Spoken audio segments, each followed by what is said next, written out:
So for my project, I wanted to kind of do a little explanation of how to check, your shock struts. I found that definitely interesting. I feel like there's still maybe a lot more that I have to learn. I'm not getting too specific in like changing it and stuff because obviously I haven't gotten to that point yet. Um, but one of the easiest ways and simplest ways, I should have gone outside and done my car so you guys could have had a visual. But one of the easiest ways is going into one of the corners of the car. Could be, the back, the rear, or the front, whichever you choose to go for first. What basically you would do is you would push down with force on that specific corner, whichever one you choose. Right, like I said, you could do all four just to check on them, check for yourself right now, see if your car is, or the shock struts are in good condition or not, or if they may need some changing, do a little self-evaluation. So you would push down on the corner that you chose or that you want to begin with. Now this is kind of difficult because it does vary. It could, it could vary on different kinds of vehicles. But if you push down and you see it's taking like way too long to, go back up, that is like an indicator, like a huge indicator that the shock might be out, So you would proceed doing that on all the other remaining three corners. And if you see maybe it's just one side, or whatever, it could mean it is an indicator that there's definitely something wrong with the shock or shocks. Multiple, could be, a combination of the rear and the front, both passenger side, or it could be, rear passenger and driver's front side of it.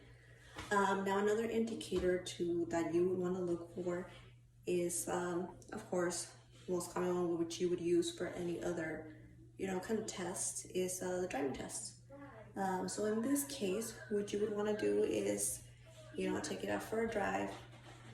I would say in, either a flat street. Most likely you could do something with curves or something with little bumps and stuff and see how that goes, If you feel any type of body roll or even, sorry, I'm looking at my notes, or, as you're accelerating or stopping or coming, or any nosediving too, any harshness is another indicator. Obviously you can feel it as well. It's like, with like the springs and everything, like if you feel like it's just jolting too much, especially like going over a bump, that is like another indicator, that it's just, yeah, it might be time. It might be time to completely change it, or maybe they're on their last leg. Another quick side note, you should always kind of, do them in pairs. It's more practical. It just makes much more sense. So you kind of have an idea of, when it's time to change them. And it's just better to say you change one and then you don't change the other. Like let's say you just do the front one and not on the driver's side and not the passenger side. Obviously it's gonna wear unevenly, and overall I feel like you're gonna spend more money. Like let's say you do it 1 month and then the next month, like down the road, that one goes out too. That's like, yeah, it's gonna be way more. Another indicator, and this is more like a visual indicator, that they are no good. Again, look at my notes, so just bear with me. Another indicator is,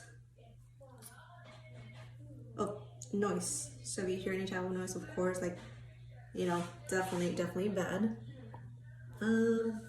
But visual, if it just, if you're checking on it, with your hands and stuff, if it falls or it bounces, that's another indicator. If you see it, and obviously, you could determine this by doing the bounce test or even the driving test. But if you see that it's just bouncing, again, it's taking longer for it to go back to its original form, definitely bad. So if you're doing that and checking by hand and it's just taking way too long, definitely no good.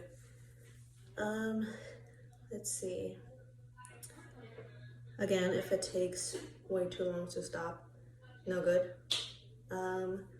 Another definitely indicator, let's say you're actually having somebody else do the driving test and you're kind of just being the watch her, seeing how it's going. If the wheels are not, or the tires, I'm sorry, if the tires are not coming into contact with the road, of course, huge, huge indicator. That tells you that, hey, maybe you're having you're having a difficult time controlling the car. Another indicator.